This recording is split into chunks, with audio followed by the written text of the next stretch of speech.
Welcome once again to Crickbuzz Chatter on an extraordinary day's Test cricket. I mean, how many times in the last few months have we said, what a great day's Test match cricket? And I'm not exaggerating when I said this was riveting stuff, with England inching ahead, then England almost looking like they've got the game in their grasp. Then two young men who played under 19 cricket together just a few years ago, pulling it back, and then just the audacity of Rishabh Pant. We're going to be talking a lot about this young man. Made 101 and put on that fabulous partnership, 123 with Washington Sundar.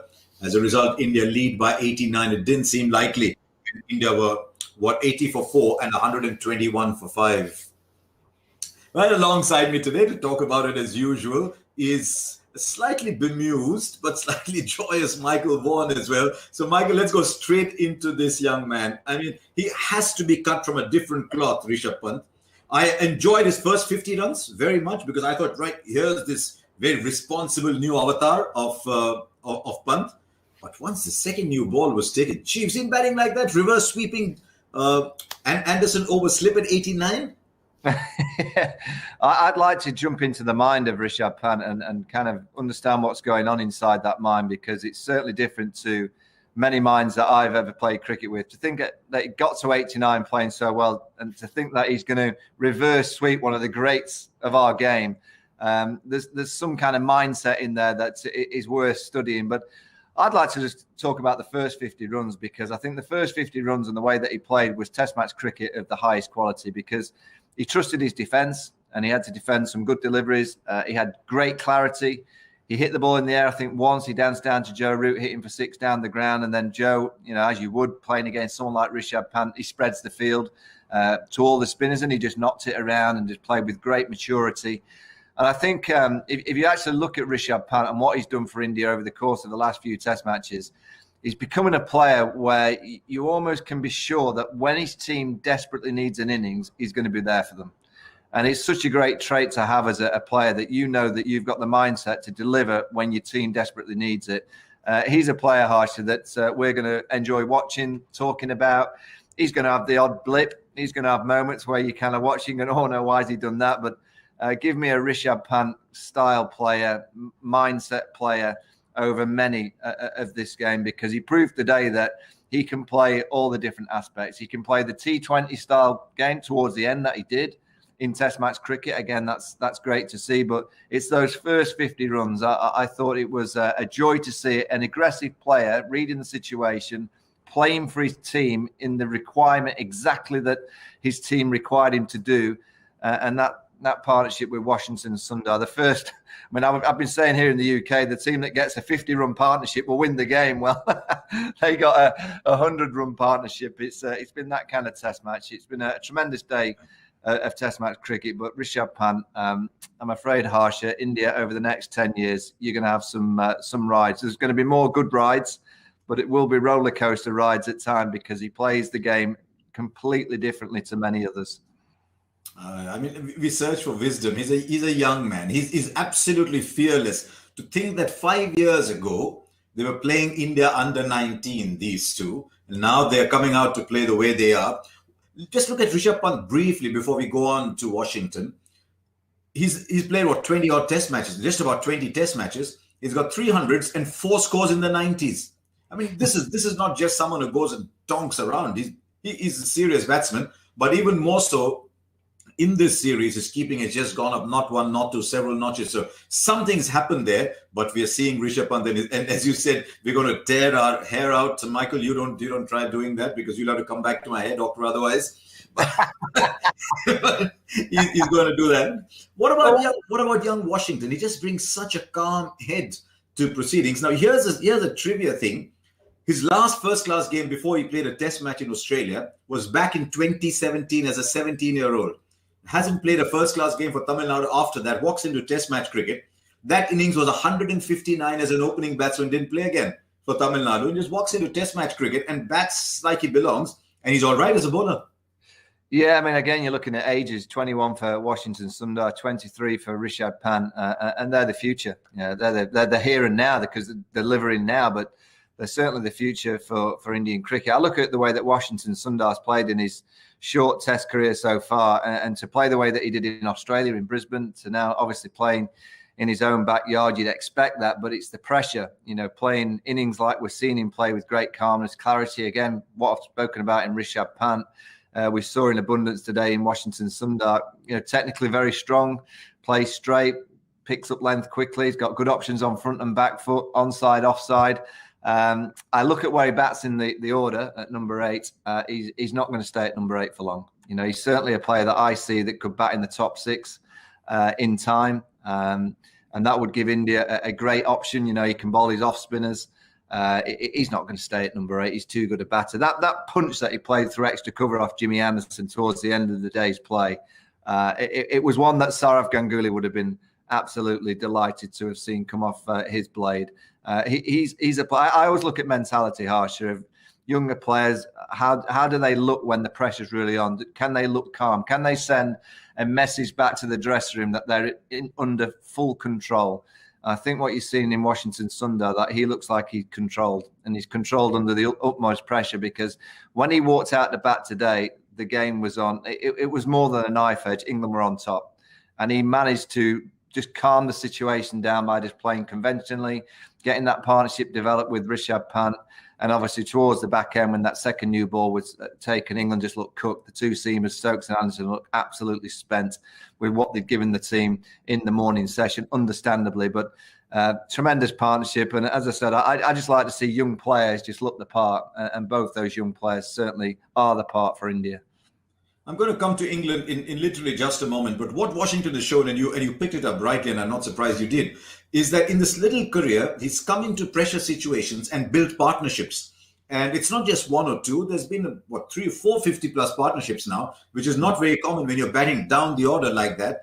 And I mean, that innings in Brisbane was something else. Then we're talking about Chennai. That was probably with Ravichandran Ashwin. Now here in Ahmedabad. I just wonder if it's done in this level of cricket for him to go up to Ashwin, who's probably looked up to all these years as an international cricketer, and say, "Sir," we all say "sir" to our seniors. "Sir, I'm number 7 from now. You please go number 8." I mean, Ashwin could turn around and say, "But I got 100." Yeah, number 7. Well, hey, Ashwin's got 5 Test match centuries, so he's got a little bit to go. But he's certainly going to end up higher up the order. He plays too well. He's got all the fundamental basics of what you require to be a high-class Test match batsman. He'll end up in that top 6 for India. I'm pretty sure about that. I thought, Michael, England were that close to reversing a series. For 7 days in this series, they've been outplayed. 7 successive days, they've been outplayed. And then they defended 205. I thought the first 2 or 3 hours, England played as well as they have at any point in the series, probably better. Because with the bowling resources that they had, 80 for 4, 120 for 5, 140 for 6. And Anderson and Stokes were magnificent. I thought Leach was bowling well, probably underbowled. But this suddenly gave England a genuine chance of coming back and maybe think of squaring the series after all that happened in the second test in Chennai and the third year in Ahmedabad. Where did the tide turn? Were England just a bowler short because they gambled on that extra batsman? Or did they not use the bowling resources that better as the day went along? Yeah, I don't think they got it right after tea when the game was on a knife edge. I thought they should have gone with Jimmy Anderson and Jack Leach. They went with Don Bess and Joe Root. It's been close. But I also look back to yesterday, 205 wasn't enough. When England were batting on that surface, it wasn't doing a great deal. England should have got 275, 300. I think would have been looking at a different scenario. You go back to the last Test match, 112 from 70 for 2. In that first innings against the pink ball, again, nowhere near enough. They should have got 225. That could have been a big challenge for India facing that kind of target. England have been very close in this series. I think at the end of it, they're going to look back and go, wait a minute. After the first test, they made too many changes. Josh Butler went home. And I'll keep going back to this rotation. And you look at this week's selection, Harsha. They have to play Dan Lawrence because they need to pack the batting. Now, ideally, you'd have wanted Chris Woakes to be batting number 8, scoring your few runs, and it gives you a third seaming option. But Chris Woakes has been sent home for rotation. So where did England turn? They couldn't have Jofra Archer, again, with the batting being so light from 8 downwards. Ollie Stone, Stuart Broad, they couldn't go with that scenario. They needed runs on the board, so they had to go with a Dan Lawrence. They then turned back to Don Bess.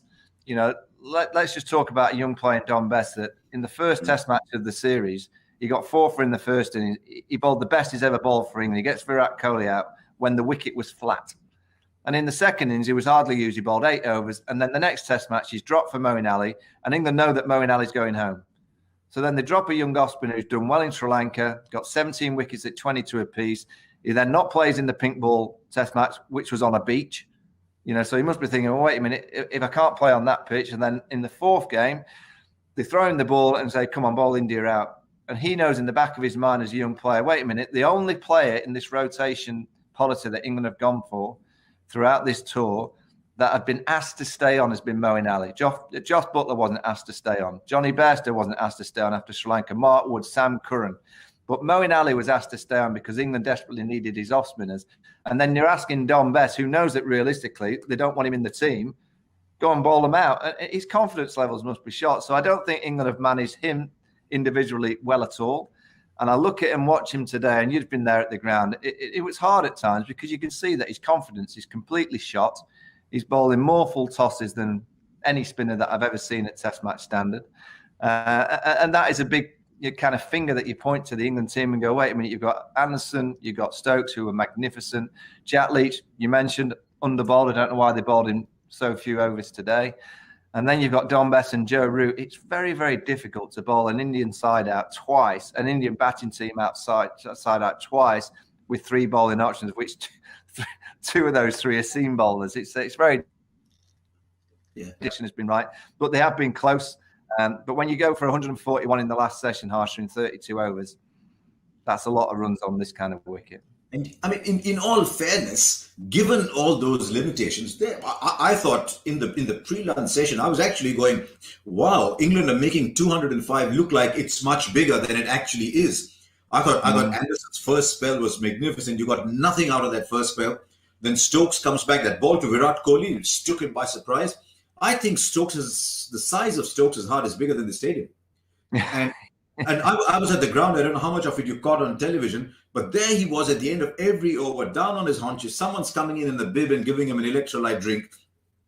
First ball after that, he chases it down to third man, comes back, sits down, and then bowls another 4 overs after that. I just wonder whether they over-bowled him in that stretch, leaving him a little soft when the new ball came. But I thought Anderson, Leach, Stokes in that first session were actually magnificent. Yeah, they were. They were tremendous, and the team were tremendous as a unit. Ben Stokes is he's not human. what he delivers, kind of on a consistent basis is remarkable, because all week he's had a stomach bug. He's not been well at all, and to think that he batted so well in the first innings and then bowled that mammoth spell, typical of Ben Stokes. That is what he does. He goes through kind of stages in his shortest Test career, really. When you look at him, he doesn't bowl for a while. Then all of a sudden he bowls, and he bowls over after over after over. You can't get the ball out of his hand. He's that kind of cricketer. And that ball that he got Rohit Sharma with was an absolute peach. I mean, how he gets that ball to reverse or swing back so drastically. He's a wonderful cricketer. He's just we're kind of blessed with so many real high quality cricketers of this era that can play all the formats so well. And Ben Stokes, for me, pound for pound, is probably the best cricketer in the world. Tell me, as a captain, Michael, when you've got someone who never says no to you, you look at him and he's saying yes. Is there a temptation to keep going to him all the time because you know he's going to say yes to you? Yeah, I had it in Freddie Flintoff. It's so tempting. And particularly when England have gone with the formation that they have done this week. I mean, I think they've got unlucky. I mean, you look back at that third Test selection of 4 seamers and 1 spinner, the pink ball they expected to move around. From people at the ground, the pitch was never going to do as much as England thought, so they did get that wrong. But then you go a few days later on a similar surface, day game, red ball. You think it's just going to spin from square, ball 1, and all of a sudden it starts swinging around, and England have gone with just one out-and-out seam bowler, and obviously the all-rounder in Ben Stokes. So I think India are quite clever. They're quite smart in what they're doing. They're kind of conning England into picking the wrong team week after week. But Ben Stokes is just Rishabh Pant, Ben Stokes, Virat Kohli, Joe Root. So just wonderful to watch. Jimmy Anderson, again, any young seam bowler that just wants to learn how to bowl seam, but just the length that he hits. And that's why that first ball of the second new ball, when Rishabh Pant danced down and whacked him down the ground, again, brilliant thinking, because he knew that Jimmy Anderson was going to land that ball in a little zone like that, because that's where he lands the ball. And you kind of watch the way that he plays there on better wickets. I wonder if other players will be as brave as Rishabh Pant to do exactly the same, because you know where Jimmy's going to land it. So you might as well go and meet it. Go and meet it on its length. And brilliant cricket, great thinking. But there's been so much quality today with the bat, obviously with that partnership, and obviously with the ball, with Stokes and Anderson in particular. Tremendous Test match cricket. Now, in India, in the recent past, have been bailed out a lot by the lower order. And that's something I want to talk to you about as we head into the hotspot.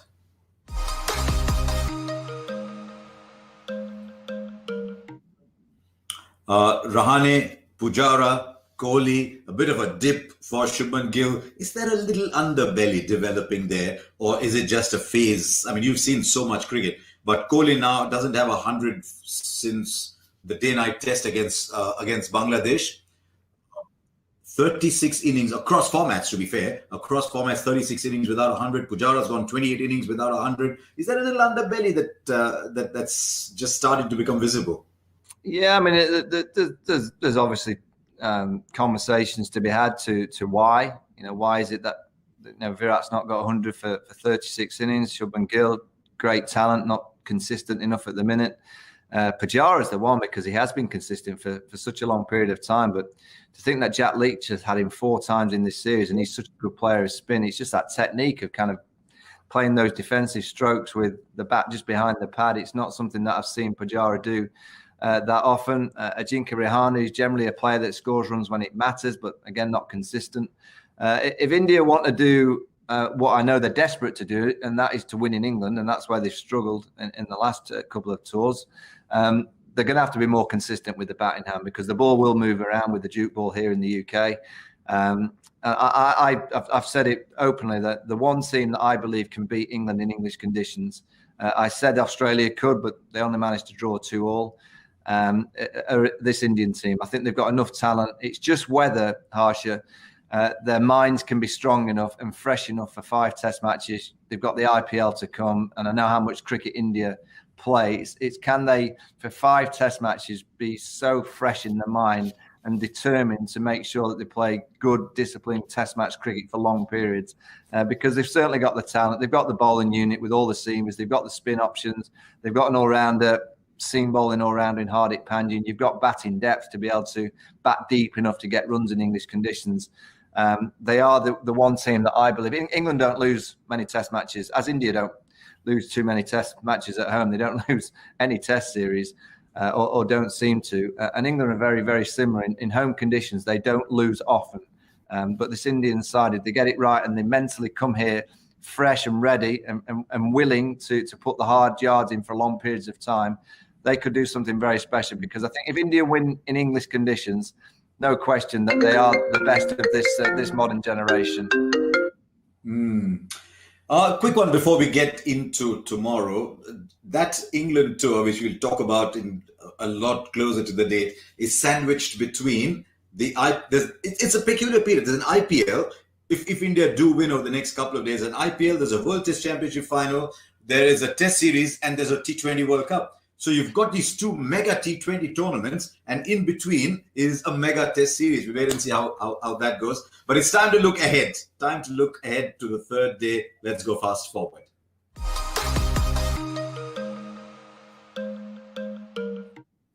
How do England approach day 3? How do India approach day 3? It's 89 runs ahead. I think 100 was regarded as that distant pavilion. That 100 is a lead that could win you a game. So India almost knocking on that door.